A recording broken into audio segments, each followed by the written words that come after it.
السلام علیکم ورحمۃ اللہ وبرکاتہ۔ رمضان کی 15ویں رات مبارک ہو، اور آج انشاءاللہ اصحاب کہف کا قصہ بھی ختم ہو جائے گا۔ اس کے حوالے سے آخری 2 آیات پڑھتے ہیں، شروع کرتے ہیں۔ اعوذ باللہ من الشیطان الرجیم، بسم اللہ الرحمن الرحیم۔ وَلَبِثُوا، اور وہ ٹھہرے، فی کہفہم، اپنے غار میں، 3 مئتٍ، 100، سنینا، سال، وازدادوا، اور انہوں نے زیادہ کر دیے، 9، قل، کہہ دیجئے، اللہ، اللہ، اعلم، زیادہ جانتا ہے، بما، اسے جو، لبثوا، وہ ٹھہرے، لہو، اسی کے لیے ہے، غیب السماوات، غیب آسمانوں، والارض، اور زمین کا، ابصر بہ، کیا خوب دیکھنے والا ہے وہ، واسمع، اور کیا خوب سننے والا ہے، ما، نہیں، لہم، ان کے لیے، من دونہ، اس کے سوا، من ولی، کوئی دوست، ولا، اور نہیں، یشرک، وہ شریک کرتا، فی حکمہ، اپنے حکم میں، احدن، کسی ایک کو۔ تفسیر شروع کرتے ہیں۔ وَلَبِثُوا فِي كَهْفِهِمْ 300 سِنِينَ وَازْدَادُوا 9، اور وہ اپنے غار میں 300 سال رہے اور مزید 9 سال۔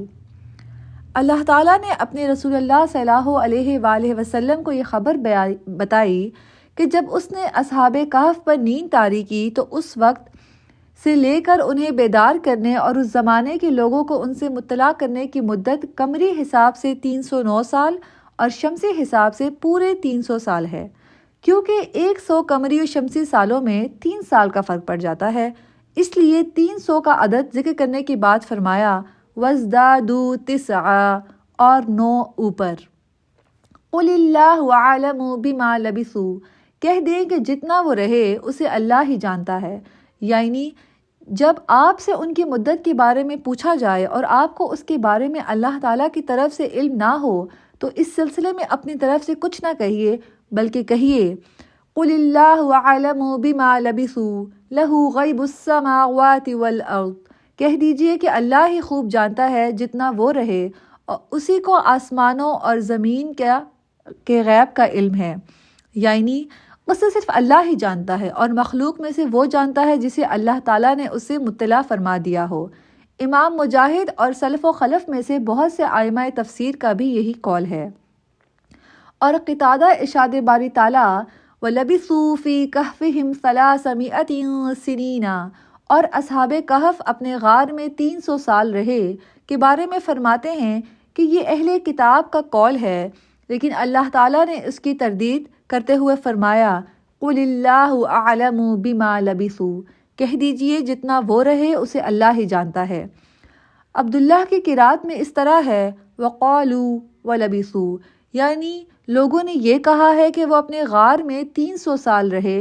مطرف بن عبداللہ نے بھی اسی طرح کہا ہے، لیکن امام قتادہ کی یہ بات محل نظر ہے، کیونکہ اہل کتاب کے پیش نظر جو بات ہے وہ یہی ہے کہ وہ اپنے غار میں پورے 300 سال رہے، 9 سال زیادہ نہیں، اور ان کی مراد 300 شمسی سال ہیں۔ اگر اللہ تعالیٰ نے یہ اہل کتاب کے قول کے طور پر بیان کیا ہوتا تو پھر یہ نہ فرماتا، وَازْدَادُوا 9، اور 9 اوپر۔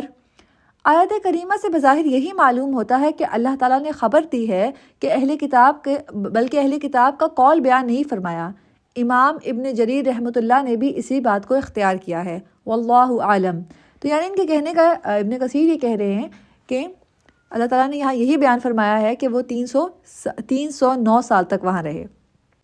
آگے دیکھتے ہیں، ابصر بہ واسمع، ارشاد باری تعالیٰ ہے، وہ کیا خوب دیکھنے والا اور کیا خوب سننے والا ہے، یعنی وہ انہیں خوب دیکھنے والا اور ان کی باتوں کو خوب سننے والا ہے۔ یہ صیغے مدح میں مبالغے کے لیے ہیں۔ کون سے صیغے؟ ابصر اور واسمع، گویا کہ اس طرح کہا ہے کہ ما ابصرہ واسمعہ، اور معنی کا کلام یہ ہے کہ اللہ تعالیٰ ہر موجود کو خوب دیکھنے والا اور ہر بات کو خوب سننے والا ہے کہ اس سے کوئی چیز بھی مخفی نہیں۔ امام قتادہ سے اس کے یہ معنی مروی ہیں کہ اللہ تعالیٰ سے بڑھ کر نہ کوئی دیکھنے والا ہے اور نہ کوئی سننے والا ہے۔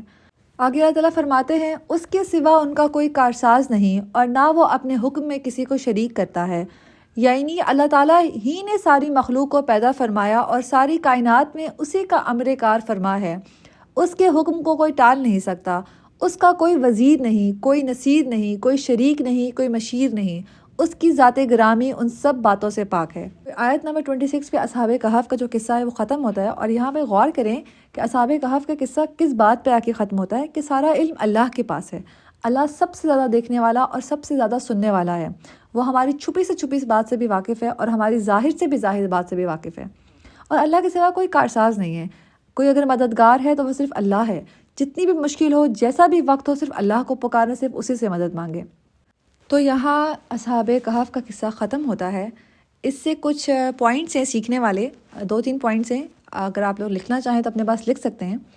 سب سے پہلی بات یہ ہے کہ جو اللہ پر بھروسہ کر لیتا ہے نا، اللہ اس کو کبھی تنہا نہیں چھوڑتا، اور خاص طور پر اگر دین کے لیے آپ کو دنیا کے وقتی نقصان کو برداشت بھی کرنا پڑے تو اللہ پر بھروسہ کرتے ہوئے وہ برداشت کر لیں، اور اللہ آپ کو پھر کبھی رسوا نہیں کرے گا۔ جیسے اصحاب کہف نے وقتی طور پہ تو وہ وہاں سے نکل آئے، لیکن اللہ نے ان کو رسوا نہیں کیا، اللہ نے ان کو بچا لیا تھا۔ وہ ایک غار کا پورا ماحول یاد رکھیں کہ ہر چیز ان کے لیے تھی، ٹائمنگز تھی، ہر پرفیکٹ ٹائمنگز، پرفیکٹ جگہ، سکون تھا، کمفرٹ تھا، ہر چیز تھی۔ تو وقتی طور پہ ایسا لگتا ہے کہ پتہ نہیں کیا ہو جائے گا، لیکن ہوتا کچھ بھی نہیں ہے، اللہ تعالیٰ آپ کے لیے ماحول بنا دیتے ہیں۔ اور تو دوسری اہم چیز ہے کہ کیونکہ سب سے اہم بات یہ کہ اصل چیز ایمان ہے، ہم نے ہر قیمت میں، ہر حالت میں اپنے ایمان کو بچانا ہے، کیونکہ اگر ایمان چلا گیا نا تو فلاح نہیں پا سکتے۔ جیسے کیا اصحاب کہف نے بھی کہا تھا نا کہ اگر تو اہل شہر کو معلوم پڑ گیا اور وہ اپنی ملت میں ہمیں واپس لے گئے، اپنے مذہب میں واپس لے گئے، تو ہم کبھی بھی فلاح نہیں پائیں گے۔ تو یاد رکھنا ہے کہ ہم نے اپنے ایمان کو بچانا ہے ہر قیمت میں، ہر حالت میں، یہی فلاح، ایسے ہی ہم فلاح پائیں گے۔ اور فلاح کیا ہے؟ آخرت، جس کو جنت مل جاتی ہے۔ اور تیسری اہم بات کہ ہمیشہ جلد بازی میں آ کے، جذبات میں آ کے بڑے بڑے قدم نہیں اٹھانے چاہیے، کچھ بھی نہیں کرنا چاہیے، بلکہ تدبیر سے کام لینا چاہیے، حکمت عملی دیکھنی چاہیے، ٹائمنگز دیکھنی چاہیے، ارد گرد کا ماحول دیکھنا چاہیے، پھر بات کرنی چاہیے، حکمت کے ساتھ بات کرنی چاہیے اور تدبیر کے ساتھ بات کرنی چاہیے۔ ٹھیک ہے، کل سے ہم لوگ آگے پڑھیں گے۔ یہاں پہ اصحاب کہف کا قصہ ختم ہوا۔ آج کی آیات کی تلاوت سنتے ہیں۔ وَلَبِثُوا فِي كَهْفِهِمْ 300 سِنِينَ وَازْدَادُوا 9 قُلِ اللَّهُ أَعْلَمُ بِمَا لَبِثُوا لَهُ غَيْبُ السَّمَاوَاتِ وَالْأَرْضِ أَبْصِرْ بِهِ وَأَسْمِعْ مَا لَهُم مِّن دُونِهِ مِن وَلِيٍّ وَلَا يُشْرِكُ فِي حُكْمِهِ أَحَدًا۔